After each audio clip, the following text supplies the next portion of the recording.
Halo, selamat datang pemirsa setia Injambi. Senang sekali kami kembali menemani Anda dengan tayangan yang informatif dan tentunya teraktual. Pada hari ini, Injambi telah ada di Kejaksaan Tinggi Jambi, dan di sebelah saya sudah ada narasumber kita pada hari ini, yakni PLT Kejaksaan Tinggi Jambi, Bapak Dr. Hermon De Cristo. Selamat pagi, Bapak. Assalamualaikum. Pagi, Ibu. Waalaikumsalam warahmatullahi wabarakatuh. Bagaimana Bapak, apa kabar? Alhamdulillah baik, sehat lalu ya. Semoga sehat juga teman-teman semua ya. Amin, amin. Sudah siap Pak ya untuk dialog kita pada hari ini? Insya Allah, apa yang bisa kami berikan. Baik, Bapak, pada hari ini Injambi akan melaksanakan dialog bersama Kejati dengan tema peran Kejaksaan Tinggi Jambi dalam pemulihan ekonomi nasional atau PEN. Pemirsa, jangan kemana-mana, tetap bersama kami di Injambi.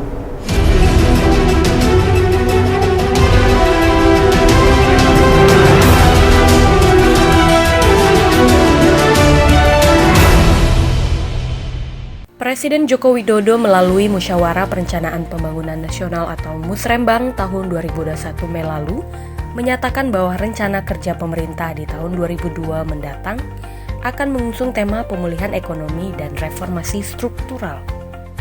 Presiden Joko Widodo menekankan bahwa fondasi paling awal dari pemulihan ekonomi adalah pengendalian COVID-19. Di saat yang sama, percepatan belanja pemerintah,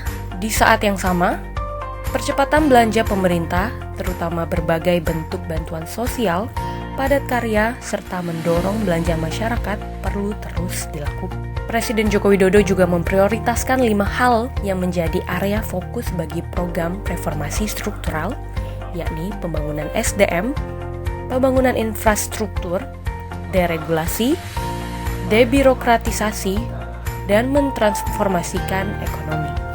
Selain itu, reformasi struktural secara besar-besaran juga sudah dimulai dengan penetapan Undang-Undang Cipta Kerja. Presiden Joko Widodo juga meminta agar semua kementerian, lembaga, dan pemerintah daerah harus sinergis dalam melaksanakan dan memanfaatkan reformasi struktural ini. Berkaca dari realitas itu, apa saja pengamanan strategis yang akan dilakukan Kejaksaan Tinggi Provinsi Jambi? Untuk mengetahuinya, hari ini Injambi akan melakukan dialog bersama Kejati Provinsi Jambi. Presiden Joko Widodo dalam musyawarah Musrembang 2021 Mei lalu menyebutkan bahwa akan melaksanakan pemulihan ekonomi nasional di tahun 2022. Dan Presiden Joko Widodo juga menambahkan bahwa setiap stakeholders agar mampu bersinergi dalam mewujudkan pemulihan ekonomi nasional tersebut. Dan salah satunya adalah dari kejaksaan nih Pak. Nah, untuk dari Kejaksaan Tinggi Jambi sendiri Pak, sudah adakah persiapan terhadap pemulihan ekonomi nasional? Apa saja strategi atau strategi pengamanan yang telah dilaksanakan atau dipersiapkan dari Kejaksaan Tinggi Jambi? Boleh Bapak? Terima kasih. Alhamdulillah Kejaksaan pada saat ini memang masuk ke areal Kejaksaan modern. Jadi Kejaksaan di sini bertugas membantu program-program pemerintah. Benar. Untuk mensukseskan program-program pemerintah, baik pemerintah pusat maupun pemerintah daerah. Untuk itu kami di Kejaksaan Tinggi Jambi mulai dari pada saat memang pandemi ini makin meningkat, kami setelah ada keputusan dari Presiden Jokowi, kami mengambil sikap untuk membantu bagaimana terjadi percepatan pemulihan ekonomi nasional. Nah, kemarin juga di dalam perintah harian Jaksa Agung, kami diperintahkan untuk menggunakan segala kewenangan yang ada dalam rangka untuk membantu pemulihan ekonomi nasional. Nah, kewenangan kejaksaan itu ada di bidang intelijen dan ada di bidang perdata dan tata usaha negara. Itu untuk pencegahan. Sementara untuk penindakan itu ada di bidang tindak pidana khusus dan tindak pidana umum. Baik, mungkin kami mencoba untuk menyampaikan program-program yang ada di bidang di bidang intelijen. Nah, di bidang intelijen kita melakukan pengamanan terhadap pembangunan strategis. Pengamanan terhadap pembangunan strategis. Nah, pembangunan strategis ini juga banyak macamnya. Fungsi pembangunan strategis ini adalah untuk menumbuhkan sentra-sentra ekonomi baru dan menghubungkan dengan pusat-pusat pemanfaatan sentra ekonomi tersebut, sehingga pelaksanaan perekonomian akan berjalan dengan baik, tepat guna, tepat sasaran.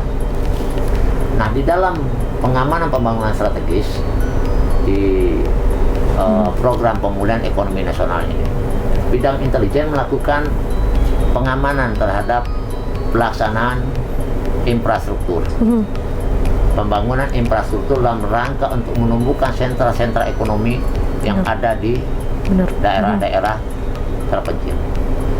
Kemudian juga melakukan pengamanan terhadap pelaksanaan bantuan-bantuan sosial, supaya bantuan sosial ini memang menjadi tepat guna, tepat sasaran. Oleh karena itu kami di Kejaksaan Tinggi sudah menyiapkan bank data intelijen yang berisi tentang data-data, termasuk salah satunya itu penerima bantuan sosial tersebut, yang kami dapatkan data tersebut juga dari Dinas Sosial, Dinas Kependudukan dan Catatan Sipil, kemudian juga dari Badan Statistik. Nah, data-data tersebut kami analisa, kemudian kami siapkan suatu modul. Nah, inilah data yang nanti menjadi data yang akurat, yang dapat dimanfaatkan oleh stakeholder eksternal, dalam hal ini adalah pemerintah daerah. Kalau di Kejaksaan Tinggi ini pemerintah Provinsi Jambi, dalam rangka untuk menyalurkan bantuan-bantuan sosial tersebut. Kemudian juga di bidang kesehatan. Di bidang kesehatan, dengan adanya refocusing anggaran tersebut, makanya ada anggaran yang tadinya diperuntukkan untuk lembaga, untuk dinas atau instansi terkait, kemudian dilakukan refocusing dan dimanfaatkan untuk pelaksanaan pengentasan pandemi COVID-19. Termasuk di dalamnya itu dalam rangka juga untuk melakukan pemulihan ekonomi nasional. Nah, kemudian di bidang perdata dan tata usaha negara. Nah, di bidang perdata dan tata usaha negara ini kami melakukan pola-pola pendampingan hukum. Yang pendampingan hukum ini kami lakukan memang mulai dari hulu sampai hilir. Jadi pola pendampingan yang kami lakukan khusus yang di dalam pelaksanaan pemulihan ekonomi nasional ini, bantuan-bantuan atau subsidi kredit yang diberikan oleh negara kepada UMKM ini kami lakukan pendampingan, termasuk juga pengamanannya di bidang ini. Jadi arti kata begini, bahwa pelaksanaan pemulihan ekonomi nasional ini diharapkan tumbuh dari UMKM. Benar. Yang membutuhkan Bapak angkat dalam rangka untuk mencarikan pemasarannya. Ya, sebagaimana kita ketahui saat ini bahwa memang ekonomi kita melesu. Jadi pangsa pasar memang agak susah. Tapi apa yang dilakukan oleh teman-teman di jajaran intelijen bekerja sama dengan bidang Datun, pada saat kami mencoba atau kami melakukan suatu kegiatan yang sudah rutin kita lakukan, seperti jaksa masuk sekolah, kemudian penerangan hukum di sekolah-sekolah, kami menemukan satu inovasi yang menurut kami akan coba kami terapkan ke depan, dan kami sudah sosialisasikan itu. Jadi pada saat kami memberikan penerangan hukum kepada adik-adik kami, anak-anak kami di sekolah, kami melihat di SMK itu ada potensi-potensi yang bisa dikembangkan. Rata-rata di SMK itu kan sekolah keahlian. Jadi mungkin ada keahlian membatik, mungkin kerajinan membuat souvenir apa. Nah, itu ada dana bantuan sekolah yang dimanfaatkan untuk itu. Nah, apa salahnya kalau menurut kami itu kita gabungkan dengan penyaluran kredit dalam rangka untuk pemulihan ekonomi nasional. Baik. Kepada UMKM yang mungkin kredibel atau UMKM yang penting UMKM-nya memang bagus dan memang dapat dipercaya, sehingga kami juga bisa memberikan suatu pembinaan bahwa UMKM ini mungkin bisa memberdayakan produksi dari SMK tersebut. Kemudian ide yang muncul lagi, pemasarannya bagaimana? Nah, pemasaran ini mungkin dari bank data yang sudah dibuat oleh bidang intelijen tersebut bisa nanti kita padukan dengan jejaring sosial, misal ya Tokopedia barangkali. Nah, kemudian juga bahwa kami di pusat Tokopedia itu juga sudah ada kerjasama kepada kami khusus adalah pemberian materi-materi diklat tentang entrepreneurship. Jadi mungkin ke depan itu bisa kita sambungkan, sehingga apa yang dilakukan oleh anak-anak kita dengan dana BOS dalam rangka untuk meningkatkan keterampilan mereka, kemudian ditampung oleh UMKM yang dari hasil dari hasil subsidi kredit tadi, kemudian ada tempat penjualannya atau pangsa pasarnya. Ya, insya Allah dengan begitu saya yakin ekonomi kita mungkin kembali akan pulih, Pak, ya? dengan baik. Apa yang menjadi cita-cita dari Presiden akan dapat diwujudkan, terwujudkan menjadi Indonesia maju. Amin. Itu harapan kita bersama, Pak, ya. Selanjutnya nanti kita akan bahas mengenai tadi kan Bapak sedikit sudah menjelaskan upaya preventif mungkin ya, upaya sebelum terjadi resiko hukum dari pemulihan ekonomi, dan nanti kita akan melanjutkan dengan apa saja upaya kuratif maupun represif yang akan dilakukan pihak kejaksaan serta resiko hukum dari pemulihan ekonomi nasional selanjutnya setelah jeda pariwara berikut ini.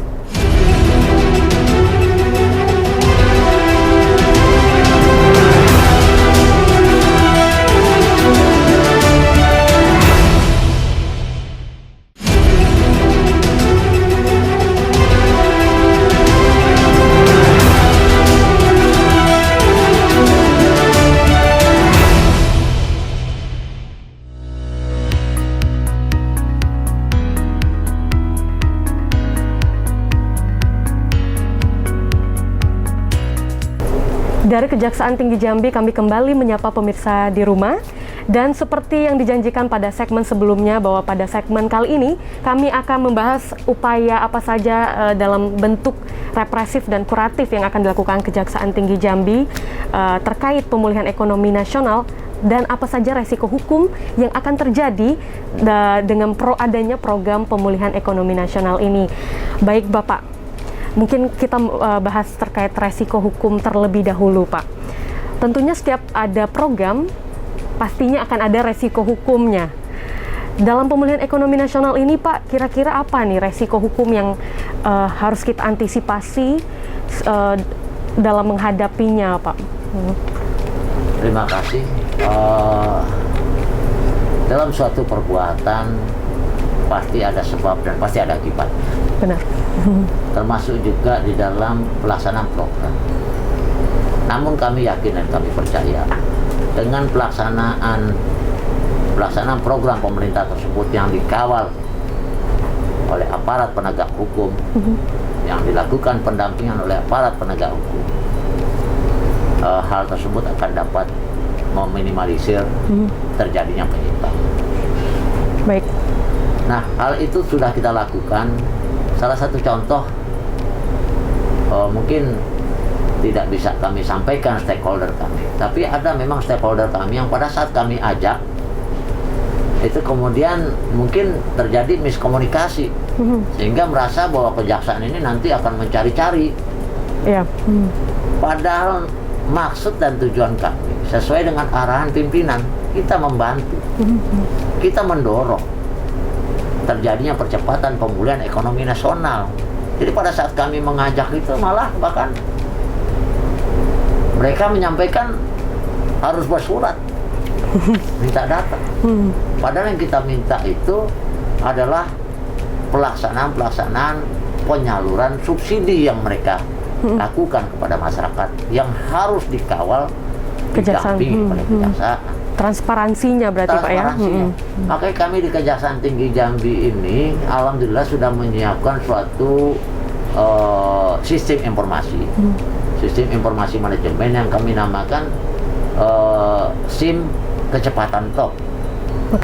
Sistem informasi manajemen kerja cepat, pasti dan transparan tanpa ongkos pelayanan. Itu kami coba buktikan kepada stakeholder tersebut, dan alhamdulillah juga pada saat kami melakukan kunjungan kerja ke daerah-daerah mulai dari Tebo, Sorolangun, Merangin, Bangko, Muara Bungo, Sungai Penuh. Kami mulai dari sini pada saat itu ada stakeholder eksternal, mungkin tidak apa-apa kalau saya sebut, yaitu dari PLN. Mereka tuh ada persoalan-persoalan hukum yang terjadi di daerah Muara Bungo dalam hal persoalan aset. Kami ada pekerjaan tentang pembinaan untuk mewujudkan zona integritas baik WBBM maupun WBK. Tapi kami tidak fokus dengan di situ saja. Dengan kita sekali jalan dapat 2 persoalan yang kami selesaikan. Itu yang kami tawarkan, itu yang kami janjikan, tapi alhamdulillah itu juga yang kami penuhi. Makanya kemarin mereka memberikan statement kepada kita, terima kasih atas kerjasama kejaksaan yang demikian. Ya, kami anggap itu sebagai suatu dorongan buat kami supaya ke depan kami lebih dapat dengan baik giat untuk melaksanakan kegiatan-kegiatan baik pendampingan hukum maupun pengamanan terhadap proyek strategis tersebut dalam rangka untuk meminimalisir terjadinya kecurangan. Seperti itu Pak ya. Jadi kira-kira jadi resiko hukum apa saja Pak yang mungkin akan terjadi dalam proses pelaksanaan PEN ini? Resiko hukumnya mungkinkah atau korupsi mungkin yang harus kita jadikan perhatian, atau apa resiko hukum yang lain mungkin?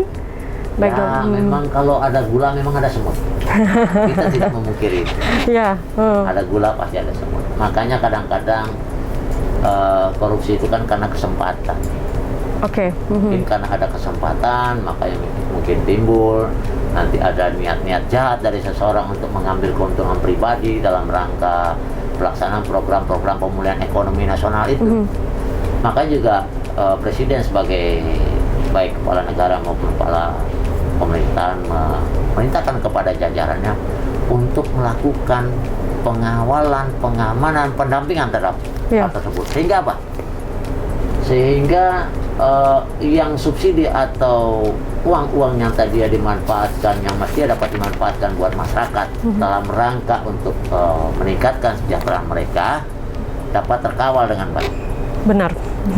Dapat terkawal dengan baik dengan instrumen-instrumen yang ada baik di internal maupun di Perdata dan Tata Usaha Negara. Nah, apabila setelah kita melakukan upaya preventif tersebut, stakeholder yang tadi kami lakukan pendampingan, yang kami lakukan pengamanan tersebut, masih melakukan upaya-upaya yang sudah kami coba kawal dengan baik, yang sudah kami coba dengan dampingi dengan baik.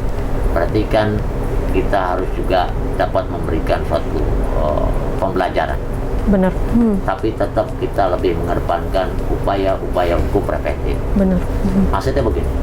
Jadi pada saat memang terjadi kebocoran keuangan negara dalam pelaksanaan program pemulihan ekonomi nasional tersebut, terlebih dahulu kami akan lakukan upaya-upaya preventif dengan cara untuk menyelamatkan keuangan negara tersebut. Bicara terkait upaya preventif, Pak, apakah sampai hari ini sudah terlaksana atau baru mau akan dilaksanakan dari pihak kejaksaan sendiri? Alhamdulillah sejak tahun 2016 dengan Impres nomor 1 tahun 2016, Kejaksaan sudah masuk kepada upaya penegakan hukum yang preventif. Itulah pertama kali dulu muncul TP4. TP4 ini. Nah, TP4 itu sudah ada di dalam nomenklatur kejaksaan, yaitu di Direktorat D. Makanya di sini ada kasih D-nya, disebut kasih pengamanan pembangunan strategis. Jadi itu sudah nempel. Nah, itu sudah jalan sampai hari ini. Termasuk juga pelaksanaan pemulihan ekonomi nasional dalam rangka untuk meningkatkan sentra-sentra ekonomi baru tersebut, yaitu dalam hal pembangunan infrastruktur. Alhamdulillah, infrastruktur yang ada di Jambi ini sebagian besar itu dilakukan pengamanan pembangunannya oleh pihak Kejaksaan Tinggi.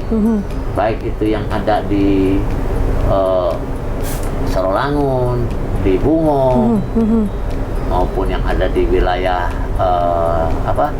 Tungkal atau Sabah, itu kita sudah melakukan Pak ya pengamanannya. Oke, Bapak tadi juga menyinggung bahwa dari pihak Kejaksaan salah satu upaya yang dilakukan menyambut PEN ini adalah dengan pendampingan hukum atau legal assistance. Dan kalau saya tidak salah Pak ya, legal assistance itu ada 3 Pak ya, berarti dari pendampingan sosialisasi hukum di bidang pidana, perdata, dan TUN. Benar nggak nih Pak? Jadi kita gini, kita bukan melakukan pendampingan di bidang pidananya, tidak.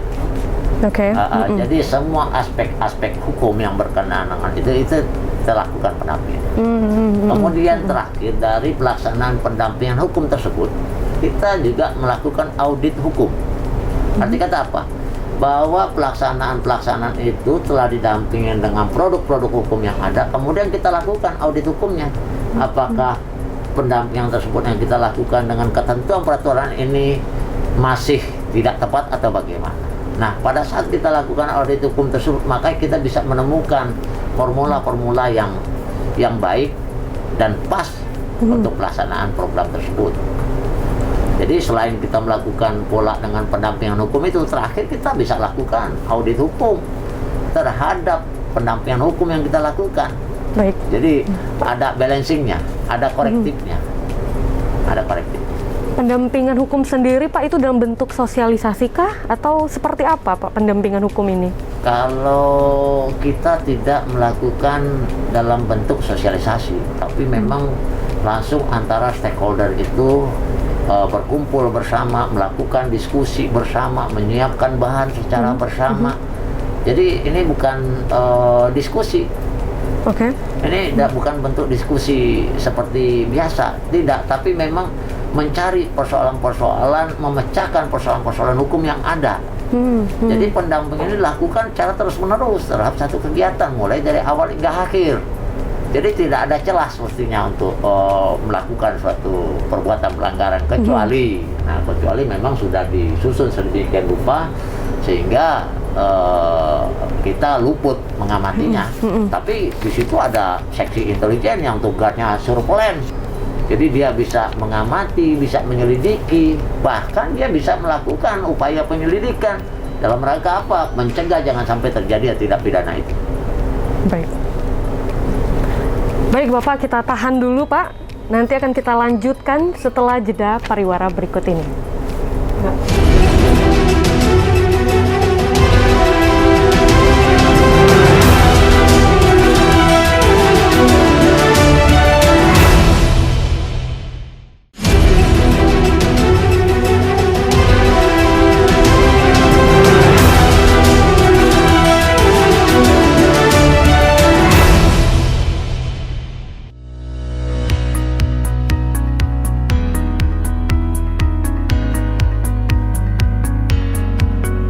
Selamat datang pemirsa setia Jambi, senang sekali kami kembali menyapa Anda. Dan di sebelah saya, bersama saya, Bapak Hermon, panggilannya Pak Hermon aja Pak ya? Ya Bapak, tadi kita sudah berdiskusi lah, berdialog lah terkait apa saja upaya yang akan dilakukan Kejaksaan Tinggi Jambi dalam rangka upaya preventif mungkin ya. Untuk upaya kuratif dan represif apa aja Pak yang akan dilakukan pihak Kejaksaan Tinggi Jambi?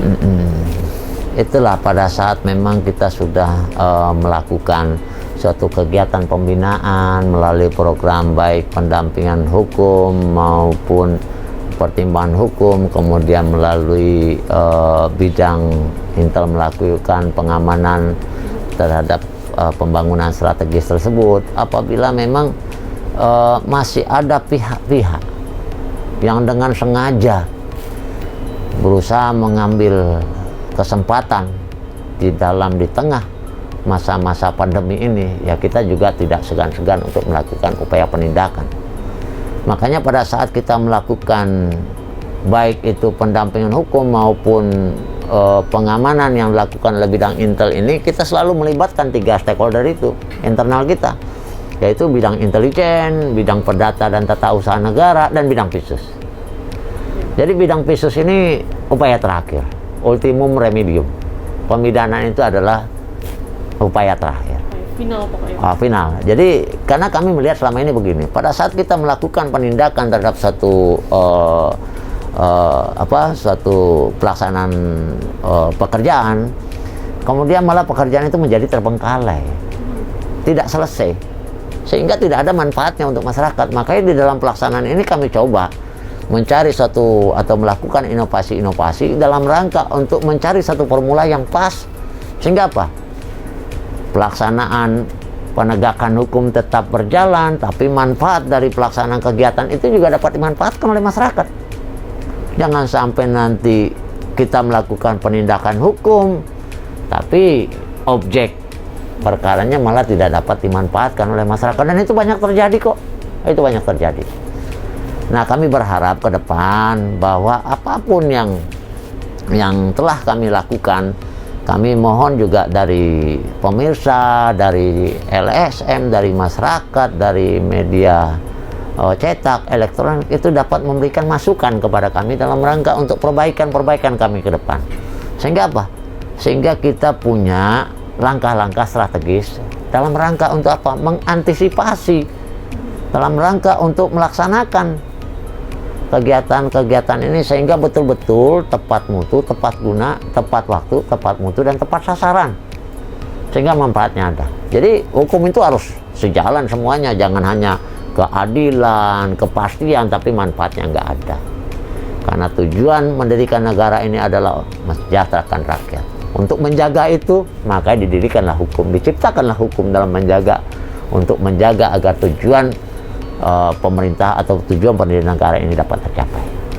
Baik Pak, terkait dengan itu Pak, bagaimana apa yang dilakukan, upaya apa yang dilakukan supaya masyarakat tuh aware loh, sekarang lagi ada PEN nih, dan mungkin masyarakat juga harus berkolaborasi membantu, tidak hanya dari kejaksaan saja nih yang memantau, tapi masyarakat juga harus memantau.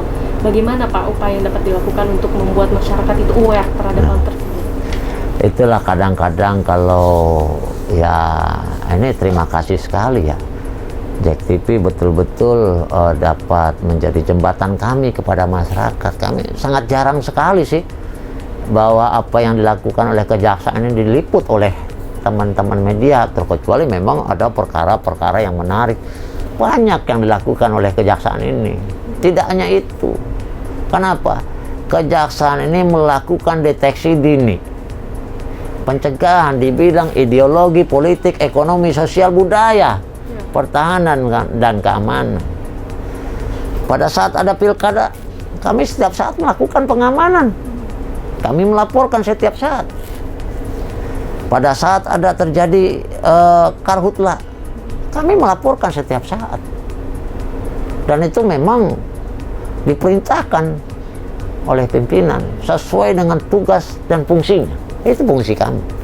Tapi kadang-kadang memang ini tidak terkomunikasikan atau tidak tersampaikan kepada masyarakat. Jadi masyarakat seperti tidak melihat bahwa kejaksaan ini ada kerjanya. Tapi alhamdulillah, kami sudah menyiapkan juga sistem informasi manajemen yang masyarakat dapat melakukan interaktif langsung dengan kami, baik melalui media center yang ada di bidang intelijen di penerangan hukum, maupun melalui sistem informasi laporan pengaduan, yang mana masyarakat begitu lewat depan kantor kejaksaan atau dia tidak pernah melihat tapi dia tahu nomor hotline-nya, dia cukup mengirimkan melalui nomor hotline tersebut, dan dalam kesempatan pertama secara otomatis akan direspon oleh operator. Terima kasih atas laporan Anda, mohon menunggu, kami akan melakukan. Itu direspon dengan cepat? Direspon dengan cepat, bisa kita buktikan. Bisa kita buktikan. Nanti ada waktu kita buat membuktikan itu, kami siap buktikan, langsung direspon dengan cepat. Seketika begitu baru nyampe, langsung ada ucapan terima kasih.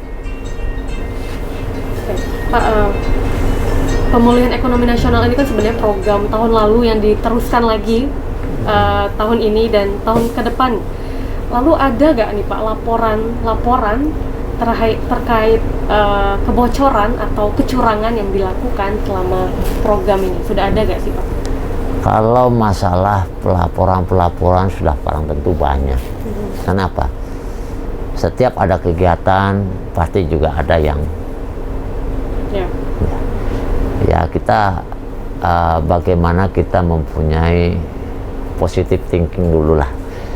Kalau kami berpikir di jajaran Kejaksaan Tinggi ini, saya tekan kepada teman-teman agar bagaimana kita bisa melakukan pengawalan atau pengamanan tersebut, melakukan proses pemberian pertimbangan hukum baik dalam bentuk LA atau LO tersebut kepada stakeholder dalam rangka untuk terjadi percepatan pemulihan ekonomi nasional.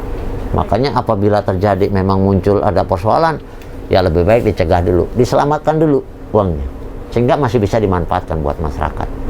Tapi kadang-kadang memang ada laporan-laporan yang mengarah juga ke sana, tapi setelah kami mencoba untuk melakukan koordinasi dengan pihak APIP,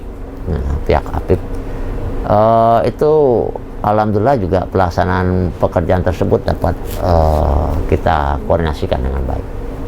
Berarti untuk laporan sudah ada Pak ya? Ada. Dan akan terus dipantau oleh pihak kejaksaan? Tetap terus dipantau. Baik, pemirsa, kita akan masuk ke segmen terakhir, namun setelah jeda pariwara berikut ini.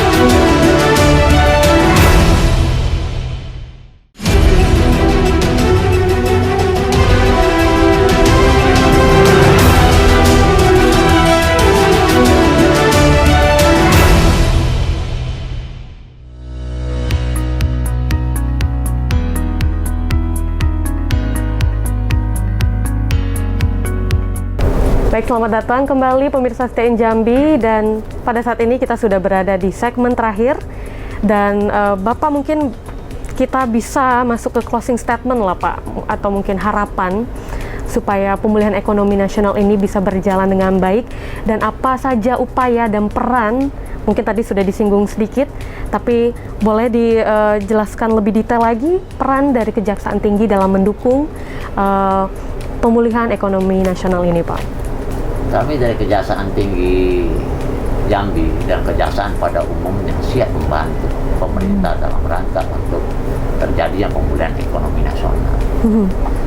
Dan kami sudah jauh-jauh mengurangi ego sektoral, kami sudah melakukan suatu koordinasi, kolaborasi, sinergitas, yang kami berharap terjadi harmonisasi antar stakeholder baik secara internal maupun eksternal, dan kemudian juga saling koreksi satu sama lain. Benar.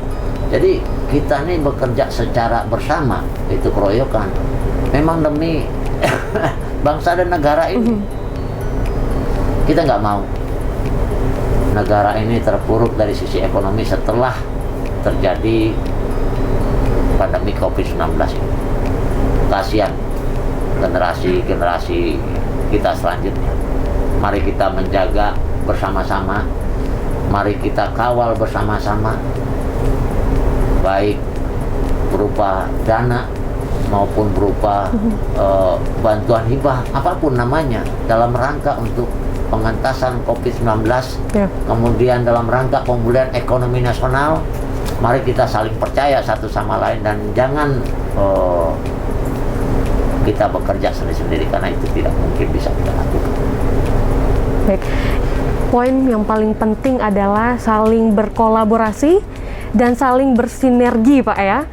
Baik dari pihak kejaksaan, lembaga pemerintahan, dan paling penting juga kita sebagai masyarakat harus saling mendukung. Dan semoga dengan itu pemulihan ekonomi nasional ini memang mampu, maksud saya program dari pemulihan ekonomi nasional ini memang mampu untuk memulihkan kembali ekonomi kita, dan tidak ekonomi kita saja tetapi seluruh kehidupan kita menjadi kembali normal dan sejahtera lagi. Baik, dengan begitu Bapak, saya ingin mengucapkan terima kasih banyak sudah mau menjadi narasumber kita pada hari ini, dan semoga Bapak selalu sehat, Pak ya, dan semoga Kejati juga semakin the best lah pokoknya dalam mengungkap kebenaran di Provinsi Jambi. Dan dengan begitu pemirsa, saya Hilda Mesria Fadila dan kru yang bertugas pamit undur diri. Sampai berjumpa di episode-episode selanjutnya di In Jambi. Selamat malam.